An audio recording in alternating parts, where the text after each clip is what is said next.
الحمد لله وكفى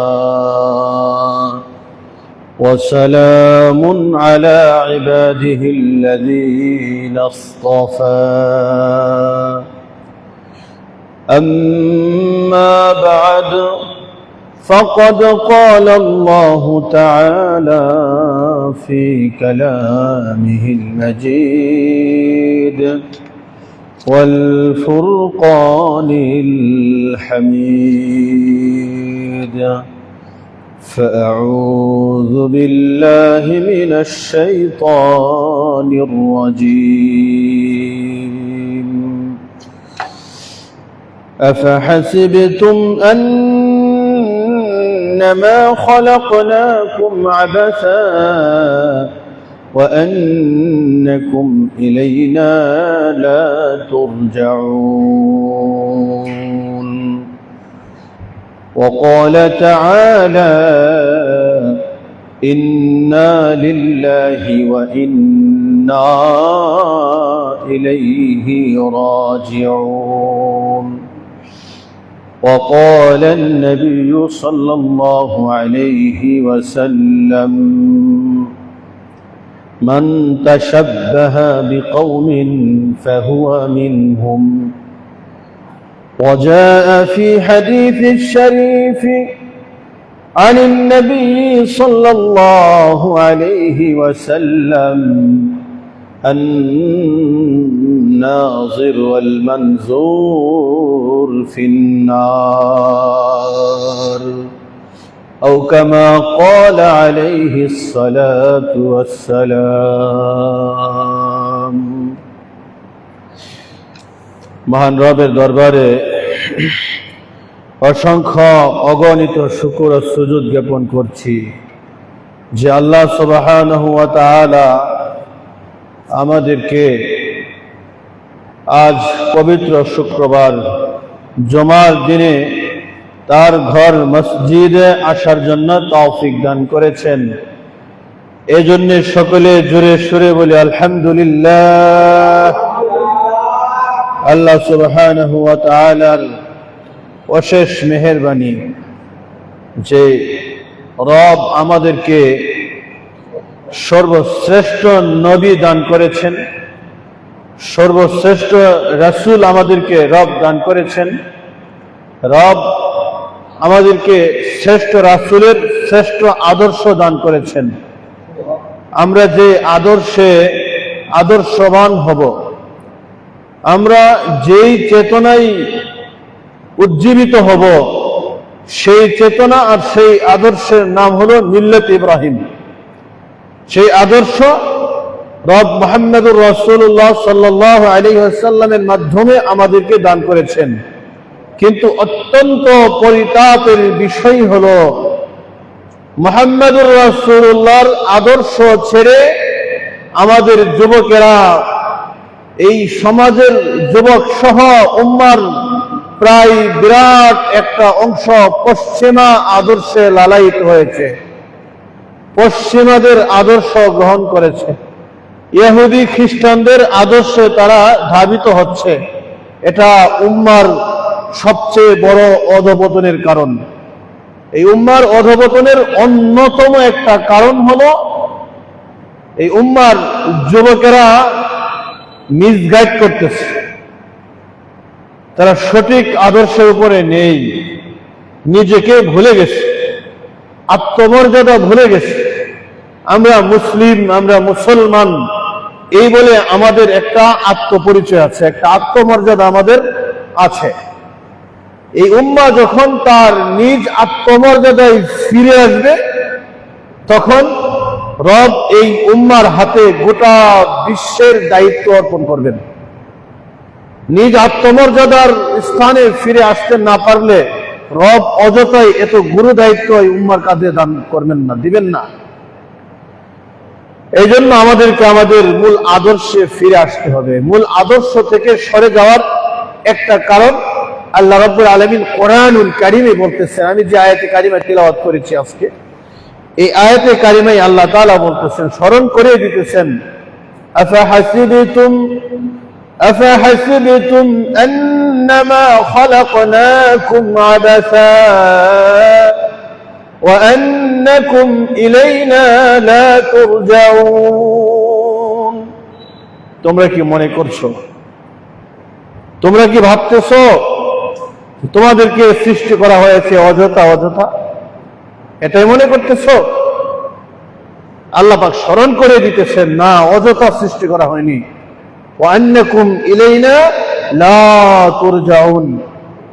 এটাও কি মনে করতেছো যে তোমরা আমার কাছে প্রত্যাবর্তিত হবে না, ফিরে আসবে না মনে করতেছো?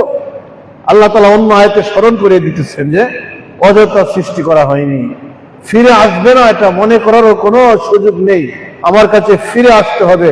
আল্লাহ তাআলা স্মরণ করে দিতেছেন, ইন্না লিল্লাহি ওয়া ইন্না ইলাইহি রাজিউন। আমরা সকলে বলি না এটা? কেউ যদি মারা যায় আমরা বলি না ইন্না লিল্লাহি? এর অর্থ কি? অর্থ হলো আমরা সবাই আল্লাহর জন্য, অর্থাৎ আল্লাহ আমাদেরকে বানিয়েছেন তার ইবাদত করার জন্য। ওয়া ইন্না ইলাইহি রাজিউন, আবার আমরা তার দিকে প্রত্যাবর্তিত হব, আমরা তার দিকে ফিরে যাব, আমরা তার দিকে আমরা ফিরে যাব। তো ফিরে যাব আল্লাহর দিকে। আমাদেরকে সৃষ্টিও করা হয়েছে আল্লাহর জন্য, আল্লাহর ইবাদতের জন্য। আল্লাহ তাআলা অন্য আয়াতে তো বলে দিয়েছেন, ওয়া খালাকাতুল জিন্না ওয়াল ইনসা ইল্লা লিয়াবুদুন। জিন ইনসান, মানব জাতি আর দানব জাতি, মানব আর জিন, এই দুই জাতিকে আল্লাহ পাক বলেন আমি এদেরকে সৃষ্টি করেছি একমাত্র আমার ইবাদত করার জন্য। তো এই উম্মাহ তার আত্মমর্যাদা ভুলে গিয়ে, আল্লাহর ইবাদত ভুলে গিয়ে, আল্লাহর জন্য তার সব, এই কথা ভুলে গিয়ে এই উম্মাহ কোন পথে হাঁটছে? এই উম্মাহ এখন বিশ্বকাপ ফুটবলের দিকে হাঁটছে, বিশ্বকাপের দিকে, বিশ্বকাপ ফুটবলের দিকে তারা আকৃষ্ট হয়ে যাচ্ছে, ওই দিকে তারা ধাবিত হয়ে যাচ্ছে। আসলে এটা আল্লাহর কসম করে বলছি, এটা ফুটবল, এটা খেলা নয়, এটা একটা আদর্শিক যুদ্ধ, এটা আদর্শিক যুদ্ধ, এটা আদর্শিক যুদ্ধ। এই কথা ভাবার সুযোগ নেই যে আমরা জিজ্ঞাসিত হব না। আল্লাহ তাআলা কোরআনুল কারীমে আমাদেরকে স্মরণ করে দিতেছেন, ওয়ালা তুসআলুন্না সুম্মা লা তুসআলুন্না ইয়াউমাইযিন আনিন নাঈম। তোমরা সবাই অবশ্যই অবশ্যই জিজ্ঞাসিত হবে সেদিন, বিচার দিবসে জিজ্ঞাসিত হবে। যত নিয়ামত দান করা হয়েছে এই নিয়ামত সম্পর্কে আল্লাহ পাক সবাইকে জিজ্ঞেস করবেন। তা আমরা আমাদের সম্পদ আমরা কোথায় ব্যয় করছি, আমার সময় আমি কোথায় ব্যয় করছি, আমরা আমাদের অর্থ সম্পদ সময় আমাদের শ্রম কোন রাস্তায় আমরা ব্যয় করছি, কোন দিকে ব্যয় করার কথা ছিল, কোন দিকে ব্যয় করার কথা ছিল, কোন দিকে আমাদের শ্রম দেওয়ার কথা ছিল, কোন জিনিস নিয়ে আমাদের ফিকির করার কথা ছিল, কোন জিনিস আমরা ফিকির করছি, কোন পথে আমাদের শ্রম দেওয়ার কথা ছিল, কোন পথে আমরা শ্রম দিচ্ছি, কোন পথে আমাদের হাঁটার কথা ছিল, আমরা কোন পথে হাঁটছি, কোন আদর্শ আমাদের গ্রহণ করার ছিল আর কোন আদর্শ আমরা গ্রহণ করছি, কার অনুসারে আমাদের হওয়ার ছিল আর কার অনুসারে আমরা হচ্ছি, আমরা কি একবারে চিন্তা করছি? আমরা একবারও তো আমরা চিন্তা করছি না, একটা বারও আমরা চিন্তা করছি না। এখন এই বর্তমান সময়ের উম্মার ক্রান্তি লগ্নে দেখা যায় রাস্তার মোড়ে মোড়ে, রাস্তার মোড়ে মোড়ে কোথাও না কোথাও বিশ্বকাপ নামের যে একটা মহামারী চলতেছে, দাজ্জালি এজেন্ডা চলতেছে। এই দাজ্জালি এজেন্ডার বাস্তবায়নে বিভিন্ন মোড়ে মোড়ে দেখা যায় আরেক দেশের পতাকা ওড়ে, ইহুদিদের পতাকা ওড়ে, খ্রিস্টানদের পতাকা ওড়ে। এই উম্মার যুবকেরা ফুটবলের দিকে ধাবিত হচ্ছে।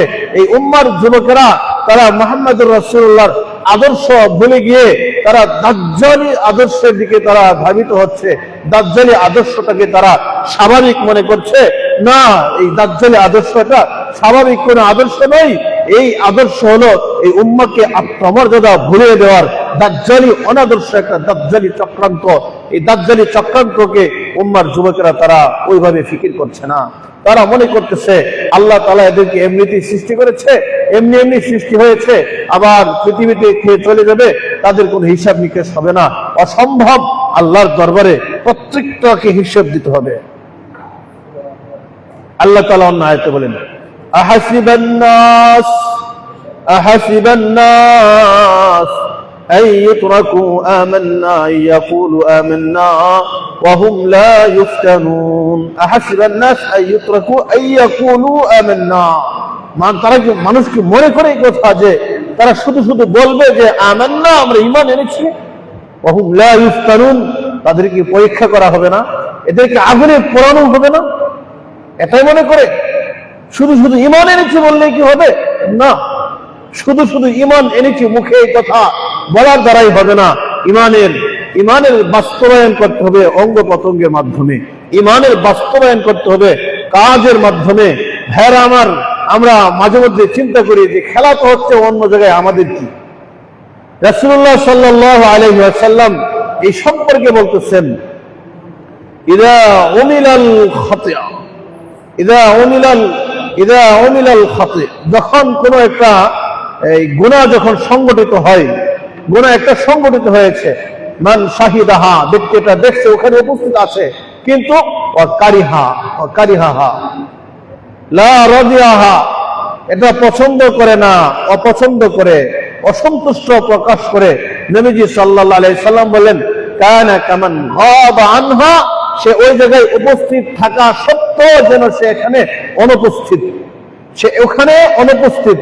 আবার এর বিপরীতে বলতেছে, কোন ব্যক্তি এমন জায়গায় আছে যে জায়গায় দেখে না, অনুপস্থিত। যেমন মনে করেন ওই পর্তুগালে খেলা হচ্ছে, আমেরিকায় খেলা হচ্ছে, মেক্সিকোতে, কানাডায় খেলা হচ্ছে, আর আমাদের বাংলাদেশ থেকে যুবকেরা এখান থেকে দেখতেছে, এবং তারা এই খেলার প্রতি তারা সন্তুষ্ট প্রকাশ করে না। ওখান থেকে একটা লাঠি মাইরা এই একটা প্লাস্টিকের ফুটবলকে তারা এই নিখুঁত ভাবে গোলকিতে পৌঁছায় দেয়, গোল মারে, আর এখান থেকে জোরে চিৎকার করে তারা আত্মখুশি প্রকাশ করে। রাসূল সাল্লাল্লাহু আলাইহি সাল্লাম বলেন, কানা কামান শাহিদাহা, সে বাংলাদেশে থাকার পরেও যেন সে ওখানে ওই তাদের দলের লোক, তার সেজন্য ওখান থেকে তারা আত্মপ্রকাশ করতেছে, যদিও বাংলাদেশে, তারপরেও কেমন জানে ওখানেই তারা উপস্থিত, অর্থাৎ ওই দলের লোক, তারা ওই দলের লোক, মুসলমানদের লোক না এরা। নবীজি সাল্লাল্লাহু আলাইহি সাল্লাম সতর্ক করতেছেন, মান তাশাব্বাহা বিকওমিন ফাহুয়া মিনহুম, যে ব্যক্তি অন্য কোন জাতির আদর্শ গ্রহণ করে, অর্থাৎ যে যার আদর্শ গ্রহণ করে, যে জাতির আদর্শ গ্রহণ করে, সে ওই জাতির লোক। কোন মুসলমান যদি খ্রিস্টানদের আদর্শ গ্রহণ করে, সে খ্রিস্টানদের লোক। কোন মুসলমান যদি ইহুদিদের আদর্শ গ্রহণ করে, সে ইহুদির লোক। কোন মুসলমানের যুবক যদি মেসি নামের মুসির আদর্শ গ্রহণ করে, সে মুসির লোক, সে মুহাম্মদুর রাসূলুল্লাহর লোক হতে পারে না। রাসূলুল্লাহ সাল্লাল্লাহু আলাইহি সাল্লাম এর ফায়সালা দিয়ে গেছেন। বড় চক্রান্ত, মারাত্মক পর্যায়ে চলে গেছে। এখন দুইটা দল নিয়ে আমাদের দেশে বেশি বাড়াবাড়ি হয়, ওখান থেকে গল দেয়, এখান থেকে আত্মপ্রকাশ করে, তাদের আনন্দে তারাও আনন্দিত হয়, তাদের খুশিতে আমাদের এই দেশের যুবকেরাও তারা খুশি প্রকাশ করে, তাদের বেজারে এই দেশের যুবকেরাও বেজার হয়, তাদের মন খারাপে এই দেশের মানুষেরও মন খারাপ হয়, তাদের আত্মপ্রকাশে এই দেশের লোকেরাও আত্মপ্রকাশ করে। রাসূল বলেন, এটা এদের লোক, এটা আমার উম্মতের কেউ না। এটা রাসূল সাল্লাল্লাহু আলাইহি সাল্লামের উম্মতের কেউ না। দেখা যায় বহু যুবক আছে, তারা তাদের অর্থ এটাকে কেন্দ্র করে, এই বিশ্বকাপ খেলাকে কেন্দ্র করে তাদের অর্থ এখানে বরাদ্দ করে, সময় বরাদ্দ করে, শ্রম বরাদ্দ করে, তাদের মেধা এখানে ব্যয় করে, তাদের শ্রম এখানে ব্যয় করছে। দেখা যায় বিভিন্ন দিক থেকে কেউ না কেউ এখানে গিয়া শরীক হইতেছে। এটা দাজ্জালি একটা চক্রান্ত। এই দাজ্জালি চক্রান্ত পরে, এই চক্রান্তে পরে যারা অর্থ ব্যয় করতেছে, তাদের প্রত্যেকটার অর্থের জবাব আল্লাহর কাছে দিতে হবে। দেখা যায় আর্জেন্টিনার জার্সি পরে, ব্রাজিলের জার্সি পরে, ঠিক কিনা পরে না? আর্জেন্টিনার পতাকা ওড়ায়, ব্রাজিলের পতাকা ওড়ায়, আর অপরদিকে নামাজে আসে, নিজেকে ইমানদারও দাবি করে, আল্লাহর জান্নাতে যাওয়ারও আশা পোষণ করে। অসম্ভব, দুই নৌকায় পা দিয়ে নদী পার হওয়া যায় না, নদীর মাঝখানে ডুবে মরতে হয়, এছাড়া আর কোনো গতি নেই। ভাইরা আমার, আমাদের অর্থ এখানে ব্যয় করা এটা সম্পূর্ণ অনর্থক, জাহান্নামের দিকে এগিয়ে যাওয়ার নামান্তর। ওখানে 1 টাকা কেউ ব্যয় করলে 1 টাকার হিসেব আল্লাহর কাছে দিতে হবে। হাজার হাজার crore crore million million trillion trillion পরিমাণ টাকা তারা এই খেলাকে কেন্দ্র করে, এই ওয়ার্ল্ড কাপ কেন্দ্র করে তারা এখানে অনেক বিপুল পরিমাণ অর্থ এখানে বরাদ্দ করেছে। কেউ জোয়ার নামে বরাদ্দ করেছে, আবার কেউ এই বিশ্বকাপ উন্নয়নের নামে বরাদ্দ করেছে, আবার কেউ দেখা যায় পতাকার নামে বরাদ্দ করেছে। এমনও তো দেখা যায় এই আমাদের বাংলাদেশে নিজের 30% জমি বিক্রি করে না ওই ইহুদিদের দেশের বিশ্বকাপের পতাকা 7 কিলোমিটার দূরে পতাকা বানাইছে। নাউযুবিল্লাহি মিন যালিক। চিন্তা করছেন কত বড় উন্মাদ, কত বড় পাগল, কত বড় বেহুদা, কত বড় নালায়েক, কত বড় খাটাস, কত বড় নাখান্দা, কত বড় জাহেল মূর্খ হলে এমন কাজ করতে পারে। এই সম্পদ আল্লাহ দিয়েছে কিসের জন্য? সম্পদ দিয়েছে আল্লাহকে সম্পদ দিয়ে চেনার জন্য। সম্পদ আল্লাহ দিয়েছে সম্পদ দিয়া আপনার আমার সন্তানকে আল্লাহর সাথে পরিচয় করানোর জন্য। আল্লাহ সম্পদ দিয়েছে এই সম্পদ দিয়া দিন পালন করার জন্য। এই সম্পদ দিয়ে আর্জেন্টিনা আর ব্রাজিলের পতাকা বানাবার জন্য আল্লাহ দেন নাই। এই সম্পদ দিয়ে তাদের জার্সি পরার জন্য আল্লাহ দেন নাই। আল্লাহ রাব্বুল আলামিন কোরআনুল কারীমে বলতেছেন, লাকাদ কানা লাকুম ফি রাসূলিল্লাহি উসওয়াতুন হাসানাহ।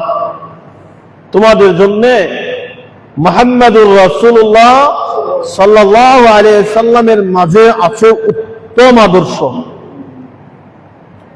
কিন্তু এই সমাজের যুবকেরা মুহাম্মদুর রাসূলুল্লাহর মাঝে উত্তম আদর্শ খোঁজে না। এরা আদর্শ খোঁজে মেসি নামক মুসির মাঝে, আদর্শ খোঁজে নেইমারের মাঝে, এরা আদর্শ খোঁজে প্লেটোর মাঝে, এরা আদর্শ খোঁজে আব্রাহাম লিঙ্কনের মাঝে, এরা আদর্শ খোঁজে ইহুদি খ্রিস্টান আর ওই পাশ্চাত্যবাদীদের মাঝে। এই উম্মার অধঃপতন আসবে না কি আসবে? আদর্শ নিতে হবে মুহাম্মদুর রাসূলুল্লাহ থেকে, আদর্শ নিতে হবে কোরআন থেকে, আদর্শ নিতে হবে সুন্নাহ থেকে। এই সমাজের যুবকেরা দেখে ওই মেসি নামের মুসিটা কিভাবে মাথার চুলটা কাটে, তার চুলটা ওইভাবে কাটে।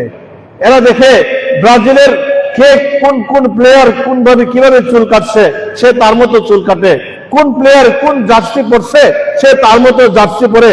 কোন প্লেয়ার কত নম্বর জার্সি পরেছে, সে ঠিক এত নম্বর জার্সিটা পরে। কোন প্লেয়ার কিভাবে কোন জুতাটা পরেছে, সে ওইভাবে ওই জুতাটা পরেছে। কোন প্লেয়ার কিভাবে কোন ট্রাউজার পরেছে, সে ওইভাবে ওই রকমের ওই রঙের ট্রাউজারটা পরে কি পরে না? মুহাম্মদুর রাসূলুল্লাহ সাল্লাল্লাহু আলাইহি সাল্লাম বলেন, ফাহুয়া মিনহুম, এটা ওই দলের লোক, সে যাকে অনুসরণ করে সে তার লোক। রাসূলুল্লাহ বলেন, রাসূলুল্লাহ সাল্লাল্লাহু আলাইহি সাল্লাম বলেন, আল মারউ মা মান আহাব্বা, আরে এই উম্মতের যে যাকে ভালোবাসবে, যে যাকে পছন্দ করবে, যে যাকে মহব্বত করবে, এই উম্মতের সে তার সাথে হাসর নাসর হবে। তার হাসর নাসর তার সাথে হবে। যে যাকে ভালোবাসে তার সাথে তার হাসর নাসর হবে। এবার একটু চিন্তা করে দেখেন তো দেখি, আমার আপনার হাসর নাসর যদি আমার সমাজের উম্মার এই যুবকের হাসর নাসর যদি মেসির সাথে হয়, এই যুবকদের হাসর নাসর যদি নেইমারের সাথে হয়, যদি আর্জেন্টিনা ব্রাজিলদের সাথে হয়, যদি ইহুদি খ্রিস্টানদের সাথে হয়, তাহলে অবস্থা কেমন হবে? এরা তো চির জাহান্নামী। জাহান্নাম ছাড়া কোনো গতি থাকবে না। জাহান্নামে কেউ যেতে চায়? জাহান্নামে কেউ যেতে চায় না। নিঃসন্দেহে এই কাফের মুশরিকরা এরা চির জাহান্নামী। এরা এই উম্মাকে জাহান্নামের দিকেই ঠেলে নিয়ে যাচ্ছে, আর উম্মত বুঝতেছে না। যুবকেরা বুঝে না। তারা অনেক সময় বুঝেও না বোঝার বাহানা করে, না বোঝার ভান করে। আবার মাঝে মধ্যে দেখা যায় তর্কের খাতিরে যুক্তি দেয় যে এই মধ্যপ্রাচ্যের যারা আছে এরা কি ইসলাম বুঝে না? সৌদি আরবেও তো দেখা যায় তারাও তো আর্জেন্টিনার জার্সি পরে, তারাও তো এই ব্রাজিলের জার্সি পরে। সুতরাং আমরা পড়লে সমস্যা কোথায়? হ্যাঁ, আমার একটা দুঃখের বিষয় হলো কি জানেন, আসলে ইসলামটা কখনো মধ্যপ্রাচ্যের সাথে পারফেক্ট হয়ে আসে নাই। শুধু মধ্যপ্রাচ্যের জন্য ইসলাম আসে নাই, মধ্যপ্রাচ্যকে ইসলাম তার মডেল হিসেবে উপস্থাপন করে নাই। শুধু মধ্যপ্রাচ্য কেন, গোটা জাতীয় যদি ইসলাম থেকে বের হয়ে যদি ইহুদি খ্রিস্টানদের আদর্শ গ্রহণ করে পাশ্চাত্যের চক্রান্তের ফাঁদে পড়ে যায়, তারপরেও একজন মুসলমান হিসেবে মুসলমান কখনো তাদের সাথে গিয়ে মিশতে পারে না। একজন মুসলমান কখনো তাদের আদর্শ গ্রহণ করতে পারে না, তাদেরকে সাপোর্ট করতে পারে না। ও যুবকরা, কাকে আদর্শ গ্রহণ করছে এই সমাজের যুবকরা?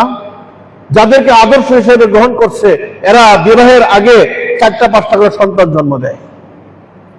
যাদেরকে আদর্শ হিসেবে গ্রহণ করছে, সাউন্ড একটু কমায় দেন, যাদেরকে আদর্শ হিসেবে গ্রহণ করছে এরা বিবাহের আগে 4-5টা করে সন্তান জন্ম দেয়। এরা এই উম্মার মাঝে মাদকের সাপ্লাই করে। এরা এই উম্মাকে তার উম্মার আত্মমর্যাদা ভুলিয়ে দিচ্ছে। যাদেরকে আদর্শ হিসেবে এই যুবকেরা গ্রহণ করছে, এরা এই উম্মার নারীদেরকে নির্যাতন করছে। আদর্শ হিসেবে যাদেরকে গ্রহণ করা হচ্ছে এরা এই উম্মার বাইতুল মাকদাস দখল করার চক্রান্ত করছে।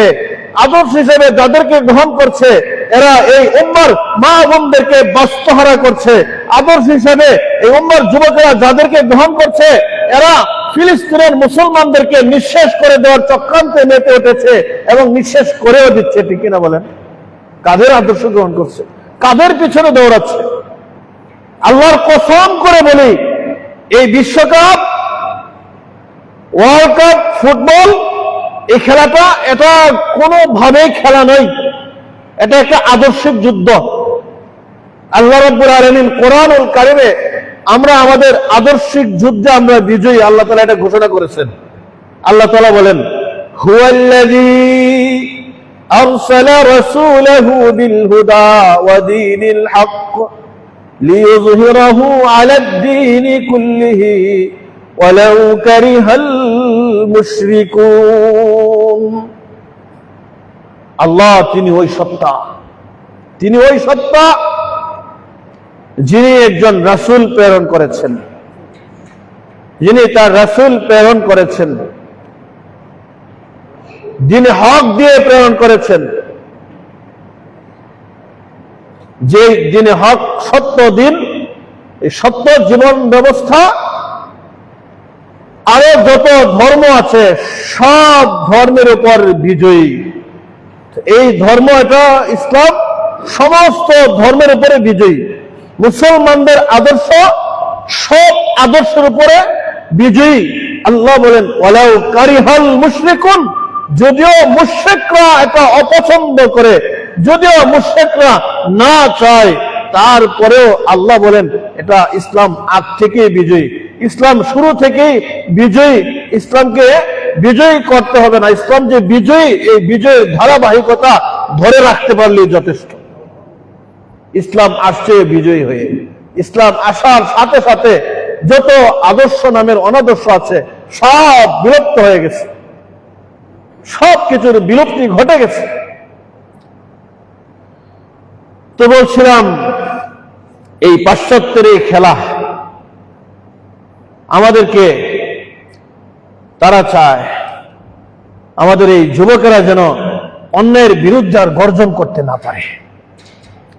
তারা চায় এই যুবকেরা যেন প্রতিবাদ করতে না পারে, প্রতিবাদী কণ্ঠ যেন হারিয়ে ফেলে। এই উম্মার মাঝে যেন আর সুলতান সালাউদ্দিন আইয়ুবী যেন জন্ম না নেয়। তারা চায় এই বিশ্বকাপের মাধ্যমে এমন এক প্রজন্ম তৈরি করা, যে প্রজন্মে আর মোহাম্মদ বিন কাসিমের রুহানি সন্তানরা আর তৈরি না হয়।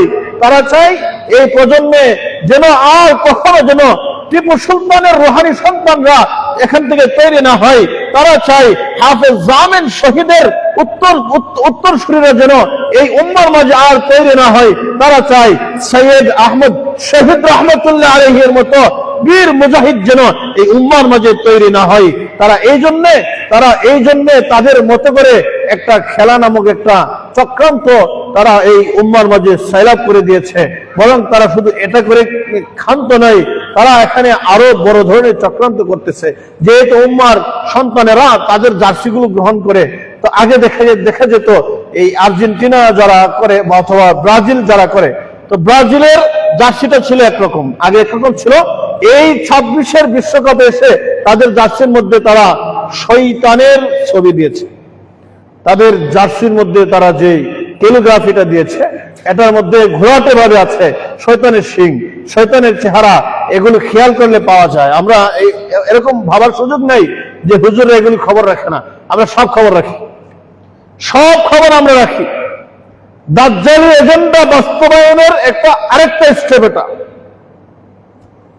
তারা অসুরের ছবি দিয়েছে, শয়তানের ছবি দিয়েছে, যাতে করে এই উম্মার যুবকেরা এই যারা ব্রাজিলকে যারা সাপোর্ট করে, সাপোর্টার যারা আছে, এরা তো অবশ্যই জার্সিগুলো বানাবে। এই জার্সিগুলো বানাবে, এই সিনেটা তারা পরিধান করবে, নামাজ পড়বে।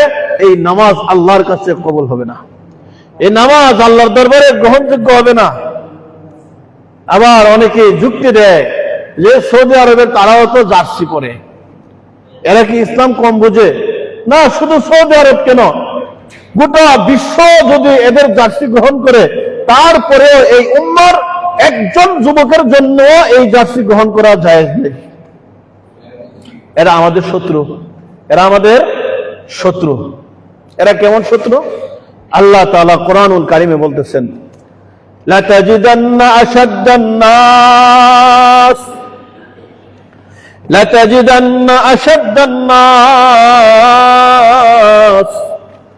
আদাওয়াতাল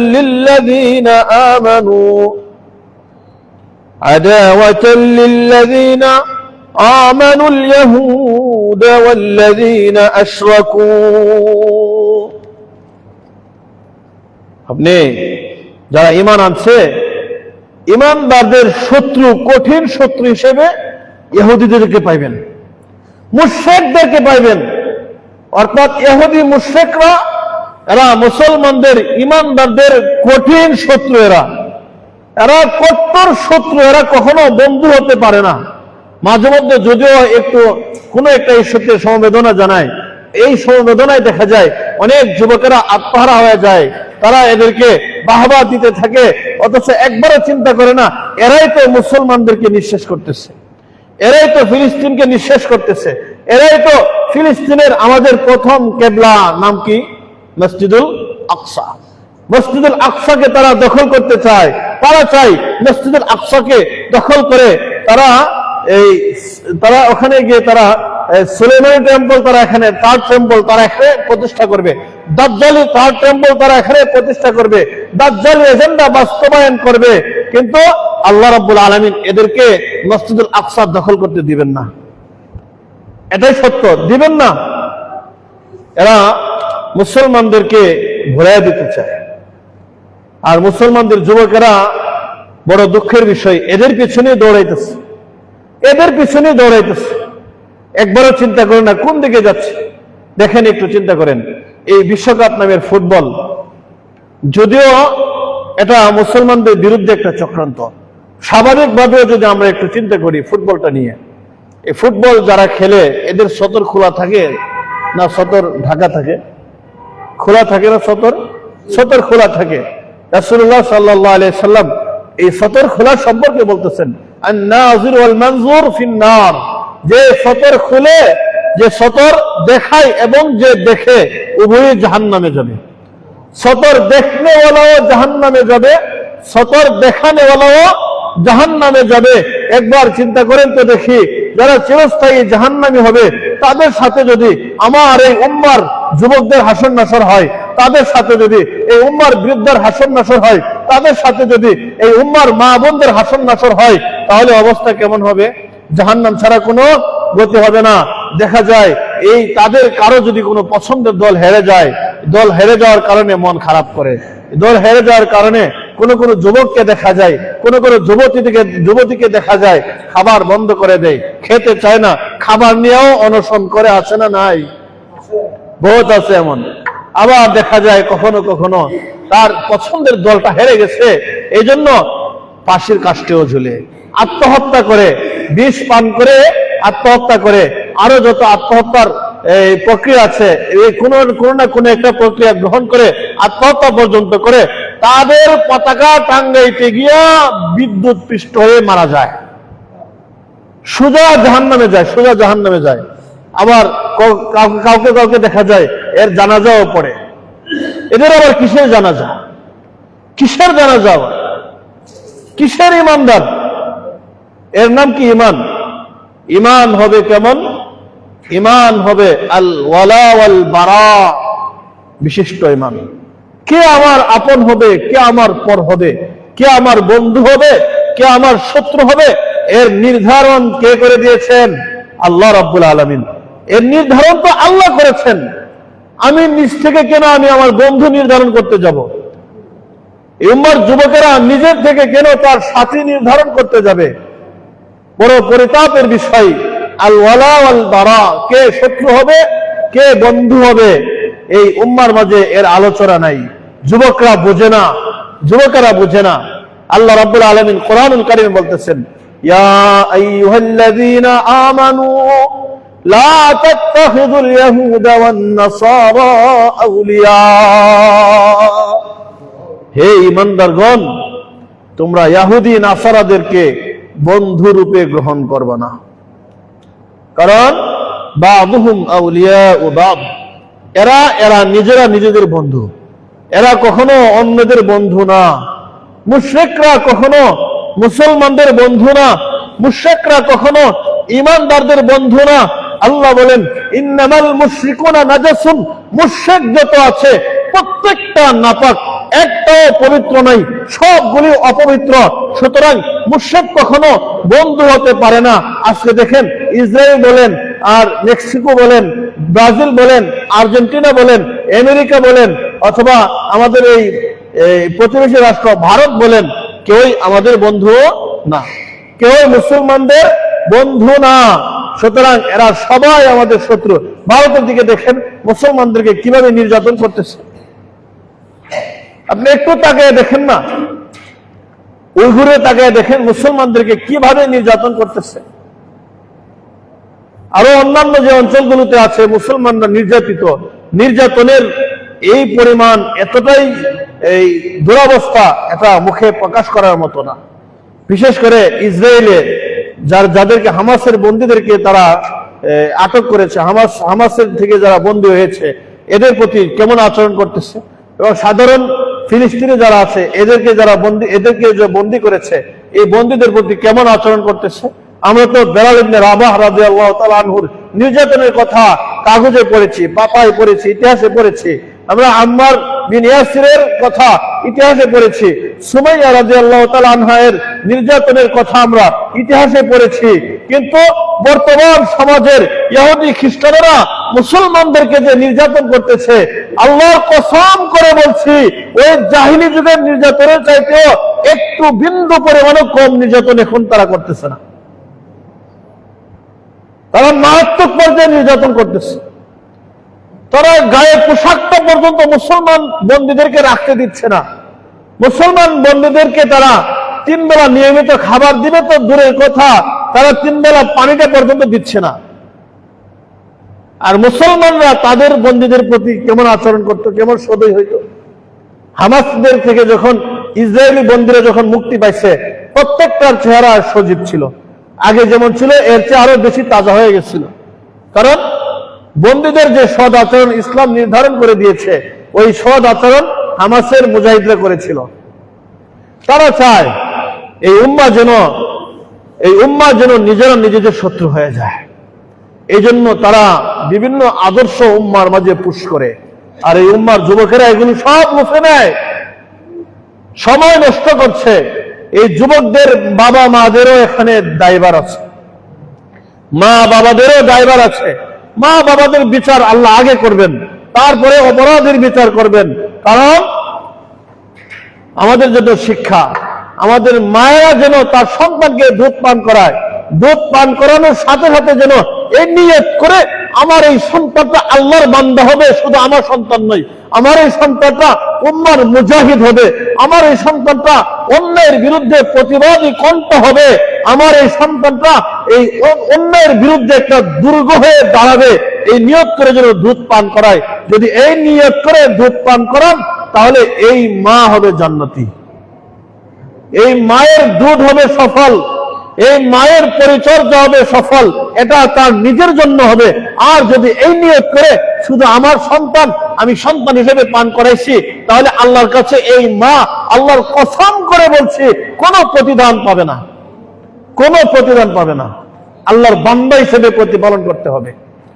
দেখেন, সন্তানরা যখন বড় হয়ে যায়, 16 বছর হয়ে যায়, 18 বছর হয়ে যায়, 20 বছর হয়ে যায়, তখন আয়েশা বলে, হুজুর আমার সন্তানটা তো কথা শুনে না, এটার জন্য কি করতে পারি? আমার সন্তানটা তো বিশ্বকাপে মেতে উঠতেছে, কথা শুনে না, দলের সাথে যুক্ত হয়ে গেছে, এখন আমি কি করতে পারি? ভাই আমার, এটা তো এখনকার এই সময়ে এসে অভিযোগের কথা না, এটা তো সমাধান রাসূলুল্লাহ সাল্লাল্লাহু আলাইহি সাল্লামই দিয়েছেন, যে তোমরা তোমাদের সন্তানদেরকে ওই সময়ে নামাজের আদেশ করো। মুরু আওলাদাকুম বিসসালাহ ইযা বালাগা 7 সিনিন, যখন 7 বছরে পরিণত হয় তখন তাকে তোমরা নামাজের আদেশ করো। আর যখন 10 বছরে পরিণত হয় ফাদরিবুহুম, তখন তোমরা এদেরকে প্রহার করো। 10 বছরের পরে এরপরে যখন নামাজ পড়বে না, এরপরে তোমরা এদেরকে তাদের বিছানা আলাদা করে দাও, ঘর থেকে আলাদা করে দাও, দূরে সরাইয়া দাও, শাসন করো। কারণ তখন যদি শাসন করে, ওই তখনকার শাসনটা কাজে আসবে, নামাজ পড়বে। এইভাবে যদি দেখা যায় প্রায় অর্ধযুগ যদি তাকে পরিচর্যা করা হয়, 16, 17, 18 বছর পর্যন্ত যদি তাকে পরিচর্যা করা হয়, আল্লাহর কসম করে বলছি, এই সন্তানটা আর্জেন্টিনার ফলোয়ার হবে না, এই সন্তানটা ব্রাজিলের ফলোয়ার হবে না, এই সন্তানটা বিশ্বকাপ আসক্ত হবে না, এই সন্তানটা উম্মার দুঃখে দুঃখিত হবে, এই সন্তানটা এই উম্মার আদর্শে আদর্শবান হবে, উম্মার আনন্দে আনন্দিত হবে। ব্রাজিল আর্জেন্টিনার আনন্দে আনন্দিত হবে না, তাদের আত্মপ্রকাশে নিজের আত্মপ্রকাশ করবে না। এর পরিচর্যার সময় থাকতে নিতে হবে, সময় মতো পরিচর্যা নিতে হবে। সময় হারিয়ে যখন আসে, ঘাড় যখন শক্ত হয়ে যায়, তখন আসে, হুজুর সন্তান তো কথা শুনে না। দুষ্কার বাবার, দুষ্কার মায়ের, দোষ গার্ডিয়ানের আগে এই সন্তান আপনার বিরুদ্ধে আল্লাহর দরবারে নালিশ করবে, এই সন্তান আপনার শত্রু হবে, এই সন্তান আপনার হবে না, সে তার নিজের হইয়া আপনার বিরুদ্ধে আল্লাহর কাছে নালিশ করবে। আল্লাহর কাছে বলবে, আল্লাহ আমরা তো এদের অনুসরণ করছিলাম, ইন্না আতানা সাদাতানা ওয়া কুবরানা ফাআদাল্লুনা আস-সাবিলা। সন্তানটা বলবে, আল্লাহ আমরা তো অনুসরণ করছিলাম, আমাদের নেতাদের অনুসরণ করছিলাম, আমাদের বড়দের অনুসরণ করছিলাম, আমার বড় ভাইয়ের অনুসরণ করছিলাম, আমার বাবার অনুসরণ করছিলাম, আমার মায়ের অনুসরণ করেছিলাম, ইত্যাদি ইত্যাদি। আরো অনেকের নাম উল্লেখ করবে যে আমি তার অনুসরণ করছিলাম।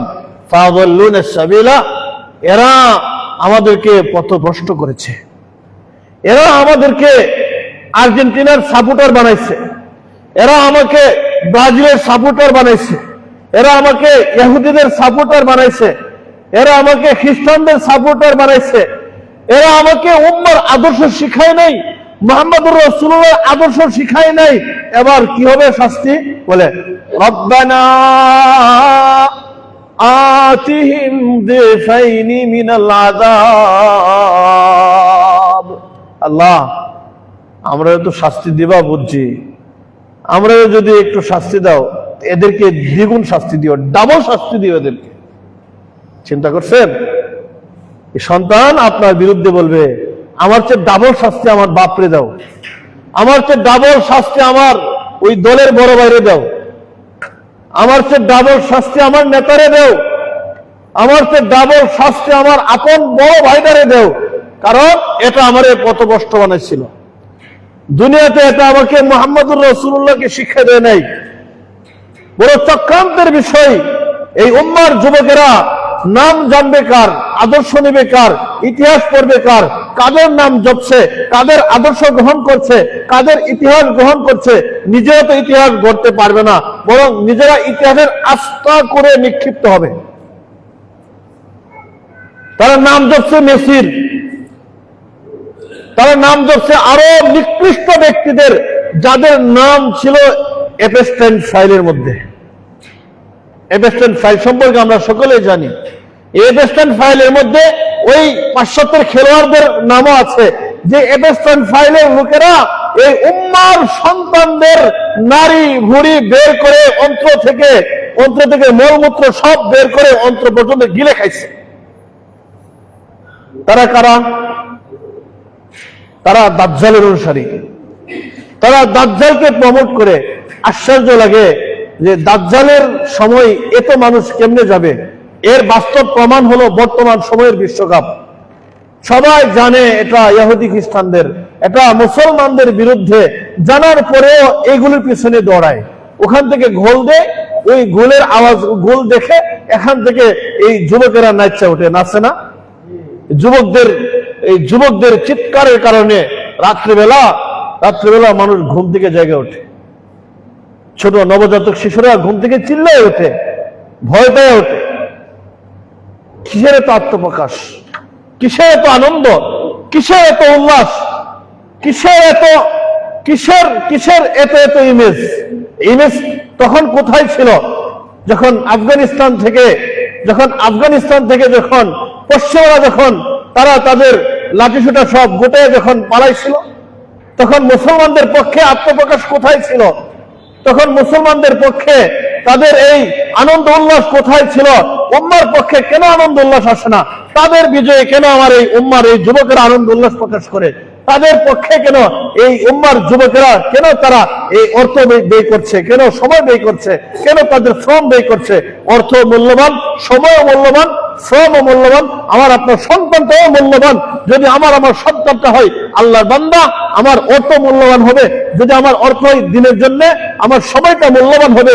যদি আমার আপনার সময়টা হয় দিনের জন্য, আপনার আমার শ্রম মূল্যবান হবে।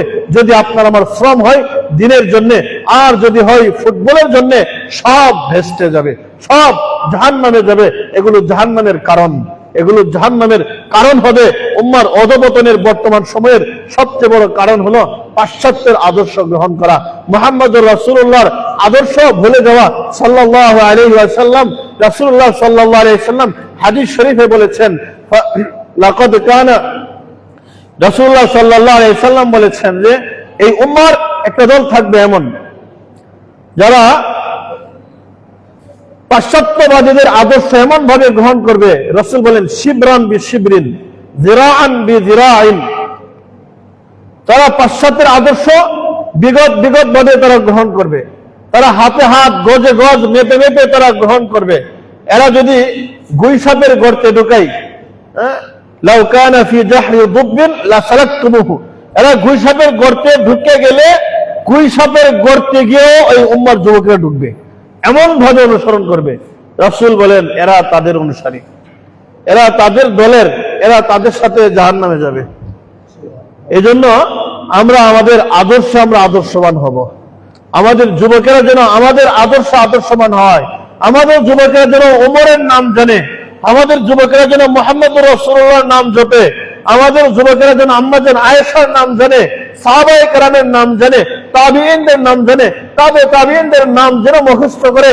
এই উম্মার যুবকেরা যেন ফুকায়ে কেরামদের নাম মুখস্থ করে, মুজাহিদদের নাম যেন মুখস্থ করে। এই উম্মার যুবকেরা যেন মুসলিম শাসকদের ইতিহাস যেন মুখস্থ করে। আর দুঃখের বিষয়, তারা নাম জপে খেলোয়াড়দের নাম জপে, তারা নাম জপে ইহুদিদের নাম মুখস্থ করে, তারা খ্রিস্টানদের নাম মুখস্থ করে, তাদের আদর্শ পর্যন্ত গ্রহণ করে। কোথায় থাকার ছিল আর এখন আছে কোথায় আছে? এটা তারা কৌশলে গ্রহণ করাইতেছে, কৌশলে তাদের নামগুলো তারা মুখস্থ করাইতেছে। কৌশলে মুসলমানদেরকে ভুলিয়ে দিতেছে, কারণ মুসলমানরা যেন ফিলিস্তিনের পক্ষে যেন না দাঁড়ায়, মুসলমানরা যেন উইঘুরের পক্ষে না দাঁড়ায়, মুসলমানরা যেন কাশ্মীরের পক্ষে দাঁড়াইতে না পারে, মুসলমানরা যেন এই ভারতের মুসলমানদের পক্ষে দাঁড়াইতে না পারে, মুসলমানরা যেন আরো অন্যান্য স্থানে যারা নির্যাতিত হয়েছে মুসলমান তাদের পক্ষে যেন দাঁড়াইতে না পারে, এই মারাত্মক পর্যায়ের একটা চক্রান্ত এখানে চলতেছে। তারা এইভাবে মুসলমানদেরকে ঘুমের ঘরে রাখবে, মুসলমানদেরকে তাদের প্রতিবাদী কণ্ঠ ভুলাই দিবে। একটা সময় তারা নিজেরা দাজ্জালকে এইভাবেই তারা তাদের উপযুক্ত সময়ে প্রকাশ করবে। নাউযুবিল্লাহ মিন যালিক।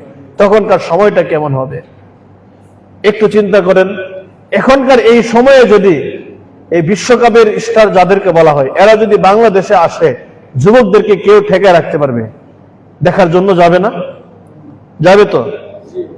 কেউ ঠেকাইতে পারবে না। অথচ সবাই জানে এটা খ্রিস্টান, সবাই জানে এটা মুসলমানদের রক্ত খেকু, সবাই জানে এটা মুসলমানদের ঘোর শত্রু, সবাই জানে এটা চির জাহান্নামী, সবাই জানে এটা মারাত্মক পর্যায়ের মালউন, সবাই জানে এটা অভিশপ্ত। জানার পরেও এর পিছনে দৌড়াবে। অপরদিকে যদি কাবার ইমামকে নিয়ে আসা হয়, কাবার ইমামকে দেখার জন্য কয়টা যুবক যাবে? আসলে কে উত্তম? কাবার ইমাম অবশ্যই উত্তম, অনেক উত্তম। শুধু উত্তম না, উত্তমের চেয়ে আরো বহু গুণে উত্তম। কিন্তু যাবে কোন দিকে? দাজ্জালের দিকে। এই জন্য এই সময়টা আমাদের বেশি দূরে নয়, সময় খুব কাছে। এজন্য এখন থেকেই আমাদের সন্তানদেরকে শিক্ষা দিতে হবে। আমি আমার সন্তানটাকে কোন আদর্শে বড় করব, আমি আমার সন্তানটাকে কোন ভাবে লালন পালন করব, আমি আমার সন্তানটাকে কোন ইতিহাসে তাকে আমি ঐতিহাসিক বানাবো, আমার সন্তানকে আমি কিভাবে গড়ে তুলব, এই সময়টা এখনই সিদ্ধান্ত নেওয়ার। এখন থেকে সিদ্ধান্ত নিতে হবে, এখন থেকে সিদ্ধান্ত নিতে হবে। আজকের এখান থেকে গোটা বিশ্ব পরিবর্তন হবে না, তবে দু একজনের মাধ্যমে শুরুটা তো হতে পারে। ইনশাআল্লাহ শুরুটা হতে পারে না? দু একজনের মাধ্যমে তো শুরুটা হতে পারে যে আমি আর কোনোদিন আর্জেন্টিনা ব্রাজিলের খেলা দেখতে যাব না, আমি আর কোনোদিন টেলিভিশনের পর্দায় গিয়ে দাঁড়াবো না, আমি আর কোনোদিন তাদের আদর্শে আদর্শবান হব না, তাদের কথা আমি আমার কোনোদিন আমার জবানে আমি নিয়ে আসবো না। কারণ আল্লাহ বলেন এরা মাগদুব, আল্লাহ বলেন এরা মালউন, আল্লাহ বলেন এরা লানত প্রাপ্ত, এরা অভিশপ্ত, এরা গজব প্রাপ্ত। সুতরাং এদের আদর্শ থেকে আমাকে দূরে থাকতে হবে, আমার সন্তানকেও দূরে রাখতে হবে।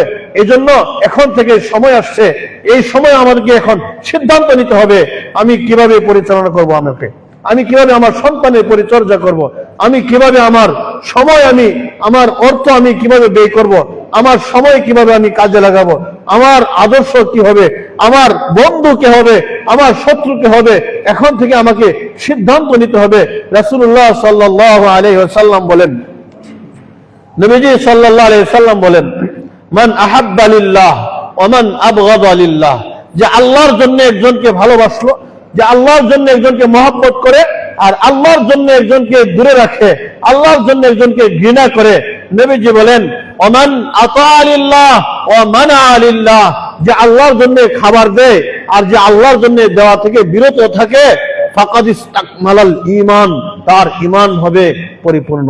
তো ঈমান পরিপূর্ণ হওয়ার জন্য চারটা কাজ: আল্লাহর জন্য ভালোবাসতে হবে, আল্লাহর জন্য দূরে সরতে হবে, আল্লাহর জন্য ঘৃণা করতে হবে, আল্লাহর জন্য একজনকে দান করতে হবে, আবার আল্লাহর জন্য একজনকে দান করা থেকে বিরত থাকতে হবে। তাহলে ঈমানের পূর্ণতা আসবে।